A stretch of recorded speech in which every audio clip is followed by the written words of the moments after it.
Hola a todas y todos, espero que estén teniendo un buen día.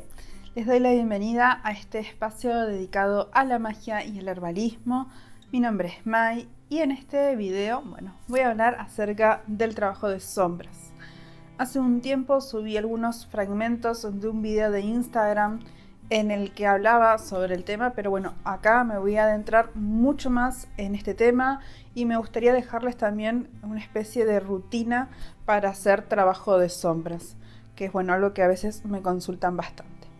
Comencemos por el principio, ¿no? ¿Qué es la sombra? Bueno, la sombra es una parte de nosotras. Así como está nuestra parte, digamos, consciente de lo que deseamos hacer o elegimos que responder ante una situación, también está la parte inconsciente, que es aquella que se expresa sin nuestro consentimiento. Por ejemplo, cuando una dice algo sin querer. Dentro de los aspectos inconscientes se encuentra la sombra, ya que son aquellos rasgos de nuestra personalidad que fueron considerados negativos o por aquellos que desde pequeños se nos ha llamado la atención y que por tanto comprendimos que era algo negativo, algo que no debía hacerse, que no debía decirse, que no debía mostrarse, digamos, de una misma. Y acá viene uno de los conceptos importantes. La sombra comienza a formarse en la infancia, durante los primeros años de vida, en los que justamente somos premiadas por determinados comportamientos y castigadas por otros. En este proceso comenzamos a reprimir ciertas accionares y esto va dando lugar a la sombra. Pero también hay otras situaciones que nos causan dolor emocional, que nos generan miedo o ira y que también reprimimos. Este proceso se da cuando el niño comienza a ser ya un poco más consciente, es decir, que no sea de bebés, sino en la etapa, digamos, del infante. Y tiene que ver con aquellas cosas que elegimos no pensar, no ver o que negamos. Por ejemplo, si los padres se pelean mucho en el hogar al punto de que gritan o incluso hay ciertos rasgos violentos, el niño puede generar una sombra con respecto a su rol como padre. Digamos, en el futuro, en su mente puede forjar el concepto de que ser padre es algo negativo, que trae problemas y que genera conflictos.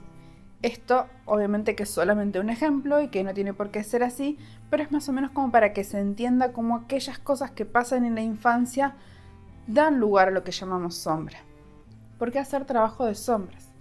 El trabajo de sombras nos permite conocernos a nosotras mismas, muchísimo más de lo que creemos. No es solamente un tema de moda, ni como se cree, se trata de hacer rituales místicos, aunque sí tiene algo de místico, ya que se trata de meternos en la parte, digamos, de nuestro inconsciente, que muchas veces es la causa de diversos bloqueos energéticos, bloqueos emocionales, o incluso de por qué algunas cosas no se nos dan, como puede ser un tema de relaciones de pareja en la que las relaciones no prosperan, etc.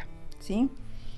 Algo que quisiera destacar es que al comenzar este proceso de autoconocimiento, este trabajo de sombras, es probable que justamente encontremos cosas que hemos reprimido de forma muy profunda, ya sea por miedo, por rechazo, etc.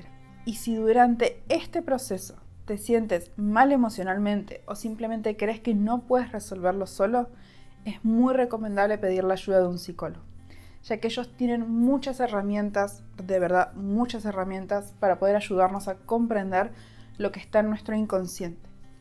Lamentablemente, incluso al día de hoy, 2024, hay gente que tiene rechazo hacia la terapia psicológica, pero ciertamente es una herramienta muy positiva para ayudarnos a avanzar en este proceso.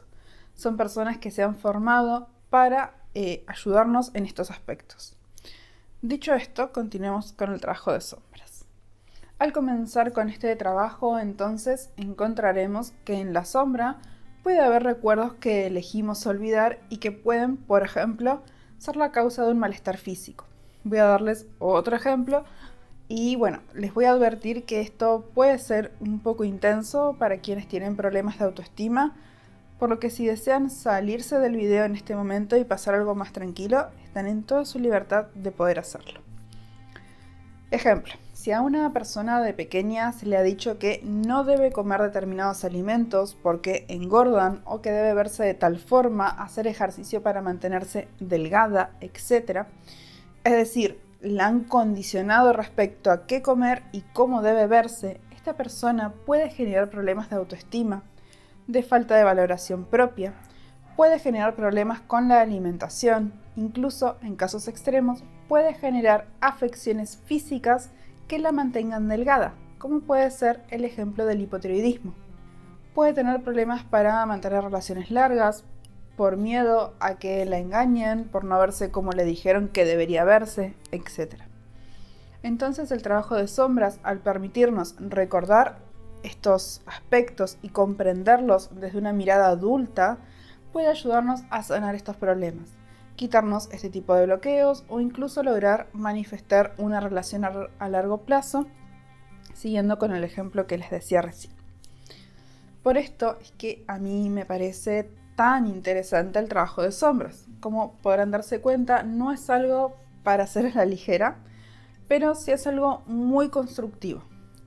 La finalidad del trabajo de sombras es conocer nuestras sombras, comprenderlas y poder, que dialogar con ellas, para darnos cuenta si un bloqueo que estamos experimentando, de nuevo, una enfermedad, etc., en realidad no tiene como causa una sombra que no hemos podido comprender, que no hemos podido integrar a nuestra vida. ¿De qué no se trata el trabajo de sombras? Bueno, no se trata de convertirnos en seres de luz, ni de ser seres, de pura positividad. En otras palabras, no se trata de iluminar toda la sombra. Ambas partes de nuestro ser, los aspectos conscientes y los inconscientes, son necesarios en nosotras. Recordemos que la sombra cumple una función y ella ayudarnos a adaptarnos a la sociedad en la que vivimos y a preservarnos a nosotras como individuos. Si una persona considera que, por ejemplo, ser egoísta es un aspecto de su sombra que debe iluminar por completo, puede que al final se termine convirtiendo en una persona súper complaciente, que da todo por el resto, que no se ocupa de sus prioridades por ayudar a los demás. Por eso, el trabajo de sombras debe ser equilibrado. Otro ejemplo de esta situación es la culpa, ¿sí? Que puede que la persona se sienta culpable si actúa desde su sombra. Si le dice que no a alguien que le pide un favor, pero quizás el decir que no es porque realmente la persona tiene otras prioridades que debe atender primero. Pero si iluminamos por completo la sombra, solo nos quedamos con este concepto de luz como algo bueno, ¿sí? Iluminando el ego, en el que tenemos que ayudar a todo el mundo. Al final puede que esto no sea tan bueno para nosotras porque nos generaría culpa el actuar de una forma individualista, aunque en realidad esa forma de actuar sea absolutamente necesaria para poder atender nuestros asuntos. ¿Cómo encontramos nuestra sombra? Bueno, básicamente la sombra aparece por sí sola en diferentes momentos. Cuando, ante una situación que nos genera bronca, decimos algo hiriente, cuando nos largamos a llorar de forma desmedida ante lo que pasa, cuando actuamos de forma impulsiva sin saber lo que hacemos, en todos estos momentos es nuestra sombra intentando compensar algún aspecto de nuestro inconsciente. Siguiendo con el ejemplo anterior, si alguien es extremadamente generoso y ayuda a todo el mundo dejando de lado sus propias necesidades, es probable que cuando necesite de esa ayuda y las personas no se la brinden por X motivo, se enoje muchísimo, que le dé bronca, básicamente que explote de alguna forma. Y esta es la sombra que se ha generado en contraposición a la extrema generosidad. Sería algo como: yo di todo por vos, ahora vos tenés que hacer lo mismo por mí. Entonces, ante esta situación, la persona se puede detener a reflexionar y así traer la sombra al plano consciente. Siguiendo con el ejemplo, yo doy todo de mí por el resto porque creo que de esta forma seré más aceptado en la sociedad, porque de esta forma creo que seré más valorado. Entonces, el aspecto de sombras es el miedo a la no aceptación por parte de la sociedad, el miedo a que no se le valore, y esto puede tener que ver de alguna forma con que no se sintió valorado a lo largo de su vida, etc. ¿sí? O sea, nos remontamos incluso a la infancia. La forma de encontrar nuestra sombra es prestarles atención cuando salen a la luz y tratar de hacer un análisis respecto de eso y ver de qué forma se pueden trabajar. En estos dos puntos es donde suelen entrar las prácticas mágicas. Recordemos que la magia actúa desde nuestro inconsciente, igual que nuestra sombra. Es por eso que realizar un ritual, una lectura, etc., puede ser tan eficiente para trabajar nuestros aspectos de sombras. Les voy a dar otro ejemplo. En este caso uno propio. Mi lado de luz dice que debo ser una persona autosuficiente en lo económico, que como mujer en una sociedad donde el trabajo masculino es mejor pago y como trabajadora en el ámbito, vamos a decir, de la espiritualidad, debo poder empoderarme y así mostrarle a otras mujeres que pueden ser autosuficientes económicamente. Ahora, esto desata un lado de sombras en mí que es el exceso de trabajo, la autoexigencia y como consecuencia de esto, cierta ansiedad o estrés.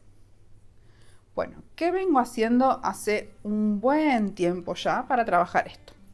Cada luna menguante me tomo un momento para hacer un análisis del mes, observar si me he estado sintiendo cansada, si me he dado mis tiempos de descanso, si me he premiado por mis logros y en qué situaciones o contextos han aparecido estos rasgos de sombra. Entonces tomo una vela violeta, la unto con hierbas o aceites de transmutación como puede ser el de orégano e intenciono transmutar las sensaciones de autoexigencia, si hubo culpa por no haber llegado a sacar un nuevo seminario o lo que sea que me haya sucedido en ese mes y que haya justamente generado que esa sombra salga a la luz y básicamente me haya hecho pasar un mal rato. Esto me sirve para ser consciente del proceso, intencionar y transmutar todos estos aspectos, ¿sí? Y de alguna forma volver a ese equilibrio interno. Por suerte cada mes la lista de lo que necesito transmutar es más pequeña. Pero esta sombra en mí tiene que ver mucho con la sociedad y con la crianza que tuve de pequeña. Bueno, ahora les toca a ustedes observar estos procesos. Es importante que cada vez que analizamos estas sombras, digamos que nos preguntemos de dónde vienen, por qué me sentí así, ¿ya me había pasado en otras situaciones? Ahondar, básicamente, lo más que podamos, ¿sí? Y por supuesto, es una buena opción acompañar el proceso con un oráculo que nos permita valernos de una herramienta extra para tener, digamos que, más puntas de las cuales analizar nuestras sombras. Esto es como tirar de un hilo, básicamente. En la sombra también hay aspectos positivos que hemos reprimido. Esto es más fácil verlo si lo analizamos respecto de nuestra forma de ver a otras personas. Por ejemplo, yo hace unos años pensaba, ¿cómo puede ser que haya personas en el ámbito de la espiritualidad que reciben tanto dinero por lo que hacen? Digamos que esto me generaba un cierto rechazo hacia estas personas pensando que quizás se aprovechaban del resto. Luego comprendí que en realidad era parte de mi sombra que creía que yo no podía alcanzar ese nivel, que no era posible para mí que otras personas estuvieran dispuestas a pagar X cantidad de plata por mi trabajo.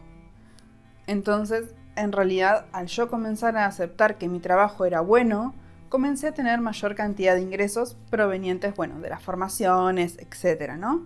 Pero fue trabajar esa sombra. Entonces, este tipo de trabajos puede destrabar muchísimos aspectos de nuestra vida, tanto en el ámbito económico, de relaciones, en nuestra sanación física, en nuestra capacidad de manifestar, etc. Nos ayuda a quitar patrones de pensamientos limitantes, ¿sí? Y nos abre los caminos hacia la plenitud. Llegados a este punto, espero que haya mucha más claridad acerca de este tema. Les invito a dejarme sus dudas por acá abajo en los comentarios. Tengo muchas ganas de hacer un segundo video sobre este tema, tratar de profundizar, así que si gustan dejarme sugerencias de qué les gustaría encontrar en un segundo video, quizás prácticas específicas para trabajar algún tipo de sombras, y demás. Pues nada, espero acá sus comentarios. También aprovecho de invitarles a suscribirse al canal, que es totalmente gratuito y me ayuda mucho a seguir creciendo y creando contenido como este. Espero que este video les haya gustado muchísimo y nos vemos pronto en próximas ediciones.